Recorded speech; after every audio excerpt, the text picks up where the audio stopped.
নমস্কার বন্ধুরা, সীমা রান্নাঘরে সবাইকে স্বাগত। আমি একটা নতুন রেসিপি আপনাদের সাথে শেয়ার করব। রাজস্বীয় একটা ভেজ ফুলকপির রেসিপি। এখন কিন্তু ফুলকপি সারা বছরই পাওয়া যায়, কিন্তু বলে না সিজনের জিনিস সিজনেই বেশি ভালো লাগে। এখন কিন্তু ফুলকপিটা ভীষণ টেস্টি লাগে। তা যাই হোক, আমার এখানে একটা গোটা ফুলকপি আছে, দেখুন আমি কেটে নিয়েছি ক্যামেরার পেছনে। এটা আমি হালকা নুন দিয়ে একটু ভাপিয়ে নেব। আচ্ছা, আমার এদিকে লাগছে মেন উপকরণ হয়েছে কিশমিশ, কাজু, পোস্ত একসাথে আমি মিক্সচার জারে একটা একদম পেস্ট তৈরি করে নেব। আর এদিকে ফোড়নে লাগছে এলাচ, দারচিনি, লবঙ্গ, তেজপাতা, শুকনো লঙ্কা, টক দই, দুধ। আর বাকি উপকরণ রান্নার সময় শেয়ার করব। তাহলে প্রথম থেকে লাস্ট অবধি ভিডিওটা দেখবেন। যদি আপনারা এইভাবে বানিয়ে থাকেন কমেন্ট করবেন আর সাপোর্ট করবেন। চলুন আমি এক এক করে, এটা শিলেও বেটে নিতে পারেন, কোনো অসুবিধা নেই। আমি মিক্সার জারেই একটা পেস্ট তৈরি করে নেব। আর এটা আমি নুন দিয়ে গরম জলে ভাপিয়ে ফিরে আসছি।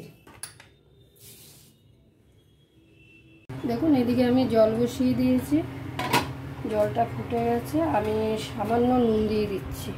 আমি কিন্তু ফুলকপিটা খুব ভাপাবো না, তাহলে খুলে খুলে চলে আসবে। আমি এখন ফুলকপিগুলো দিয়ে দিচ্ছি। 2 থেকে 3 মিনিট ভাপিয়ে নেব। আর আপনারা চাইলে এগুলো কেটে ফেলে দিতে পারেন, আমি খেতে ভালোবাসি বলে দিয়েছি।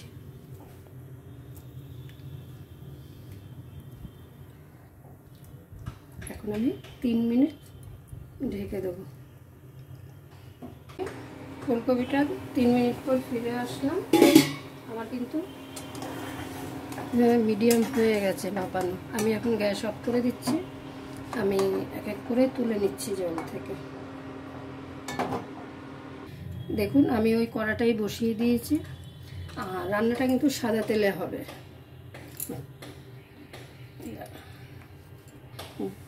সাদা তেলে হবে, মোটামুটি ধরুন 5 চামচের মতো তেল দিয়ে দিলাম। 4 চামচে তেলটা এবার গরম হতে থাক।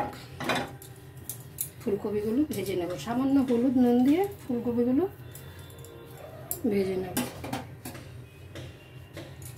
দেখুন আমার কিন্তু তেলটা গরম হয়ে গেছে। আমি এখন এক এক করে ফুলকপিগুলো ছেড়ে দিচ্ছি।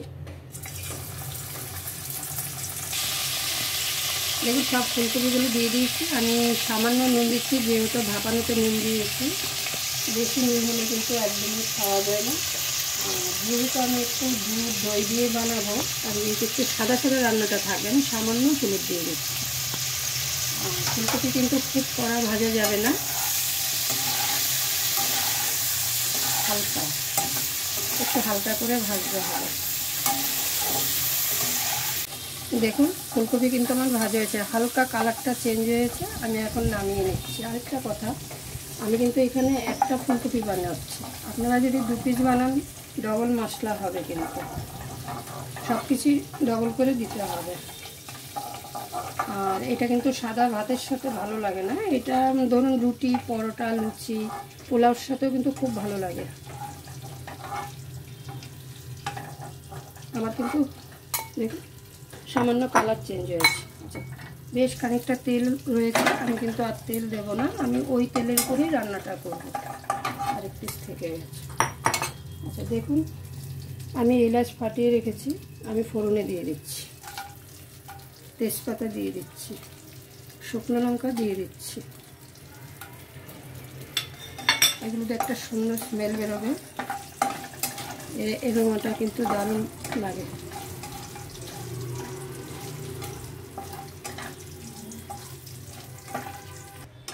এদিকে ফোড়নটা হতে আমি এদিকে একটা মশলা রেডি করে নিচ্ছি।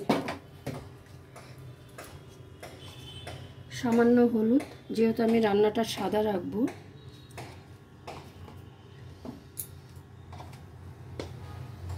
ঝালটা আপনাদের স্বাদ অনুযায়ী, আমি এটা কিন্তু একটু মিষ্টি মিষ্টি রান্নাটা হবে। আমি এই 1 চামচ পুরো কিন্তু লঙ্কার গুঁড়ো দিলাম না।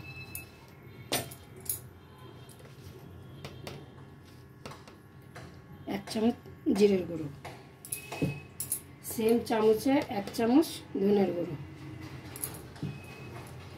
এখন আমি এই মশলাটা জল দিয়ে একটু গুলে রেখে দেবো।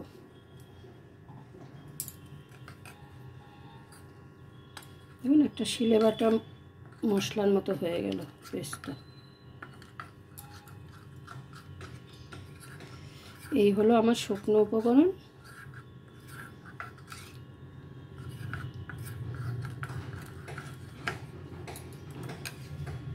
আমার ফোড়নটাতে কিন্তু সুন্দর একটা স্মেল বেরিয়েছে। এখন আমি দুটো লঙ্কা নামিয়ে নিচ্ছি গার্নিশের জন্য।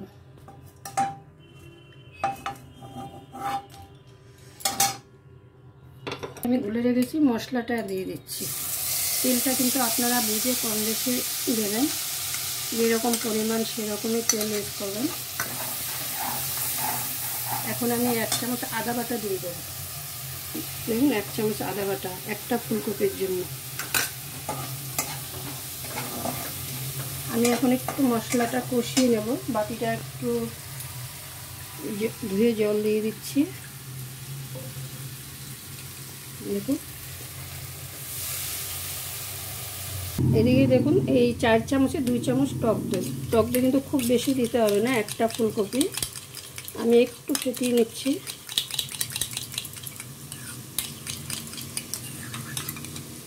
এদিকে আমি পোস্ত, কাজু, কিশমিশটা একসাথে দেখুন এখন আমি দিয়ে দেবো।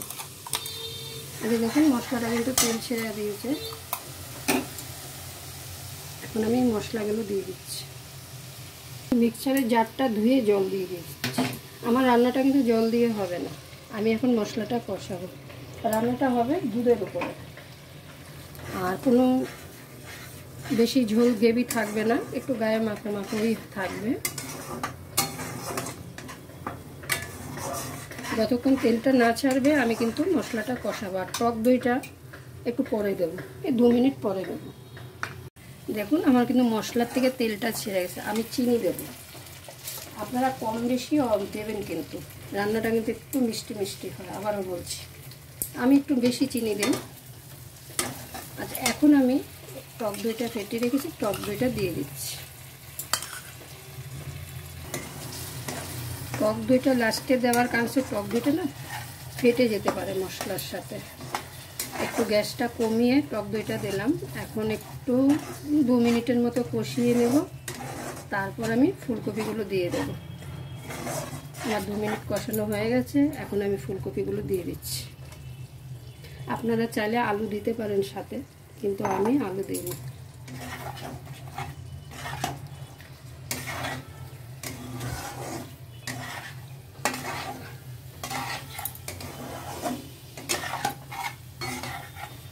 এখন আমি গ্যাসটা একটু হাই ফ্লেমে দিয়ে দিলাম। এখন আমি দুধ দিয়ে দেবো।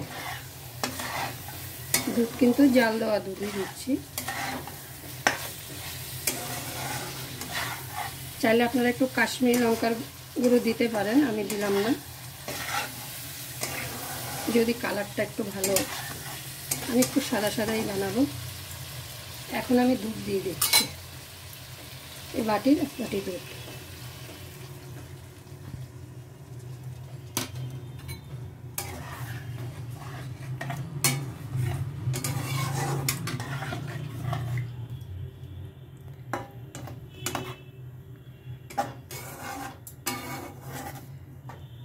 এখন আমি 2 থেকে 3 মিনিট ঢেকে দেব। আমার কিন্তু আর কিছু দেওয়ার নেই, সামান্য গরম মশলা দেব। চলুন 1 মিনিট পর দেখুন আমার রান্নাটা। আমি এখন গরম মশলা দিয়ে দিচ্ছি। আমি কিন্তু যা রান্না রেসিপি দেই সেগুলো কিন্তু মোটামুটি সবার ঘরেই থাকে, কোনো চাপের ব্যাপার নেই, একদম সাধারণ।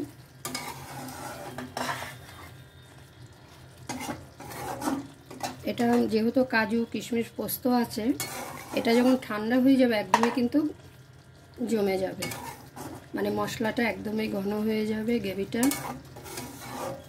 আমি গ্যাস অফ করে দিলাম। এখন আমি একটা বোলের মধ্যে ঢেলে নিচ্ছি। দেখুন একটা বোলের মধ্যে নিয়ে নিচ্ছি, সার্ভ করে দিলাম। এখন আমি একটু শুকনো লঙ্কা ভাজা দিয়ে একটু গার্নিশ করে দিলাম। তাহলে আমার ফুলকপির রাজুসিয়া ফুলকপি একদম রেডি। প্লিজ বানাবেন একবার, বানিয়ে কেমন হয়েছে আমাকে কমেন্ট করবেন। আর যদি কোনো ফুলকপি রেসিপি দেখতে চান আমাকে কমেন্ট করবেন। এখানে আমি ভিডিওটা শেষ করছি, আবার নতুন ভিডিও নিয়ে দেখা হবে। ভালো থাকবেন, সুস্থ থাকবেন, সাপোর্ট করবেন।